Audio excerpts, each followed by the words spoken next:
Curtis Ellis is with us, former Trump campaign trade advisor. I just want you to give me a prediction. What do you think comes out of this meeting tomorrow? Now, President Trump has made it very clear, and he said time and again, it will be a great deal or there will be no deal. He understands what's at stake here. What's at stake is the future of American private enterprise. China has been systematically stealing, cheating, never living up to any of its agreements, and we must have an enforceable agreement. So, you're saying it's got to be a big deal. That's right. A solid deal that it covers everything. It's either that or nothing. So do you think we'll get that big deal? Well, we're certainly not going to get it this weekend. Will China actually agree to sit down to talks again? I don't even know if we're going to get that. They're making these noises that we have to get rid of the tariffs that are in place before they're going to even talk. We have to take Huawei off.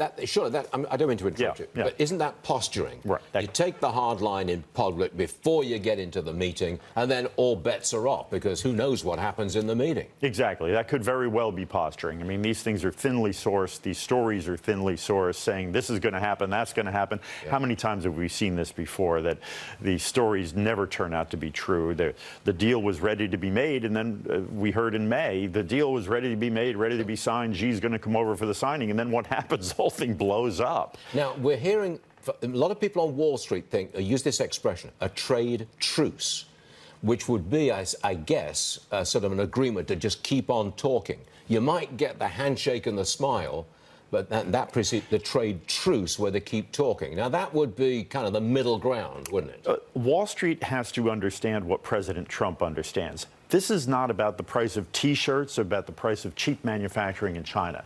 This is about the price of freedom. Because if China gets what it's going for, which is world domination, there will be no American companies in 50 years. They will be subsidiaries of Chinese companies. I mean, that's really, I'm not being overly dramatic here. This is what the Chinese Communist Party wants. They want to turn the United States into a resource colony. Our biggest export will be soybeans. It will be raw materials for a Chinese economic engine that has the high ground and the high technology. They have a long-term plan to get there.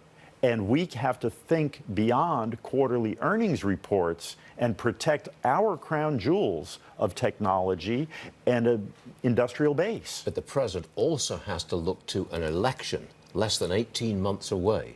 And he knows that if the economy goes into a tailspin because of a China trade war, he don't get reelected. The economy's been in a tailspin for 40 years because of China's trade war. But look at what's been going on for the last 2 years, Stuart. Look, the 3.1% growth, inflation is flat, investment is up, wages are rising.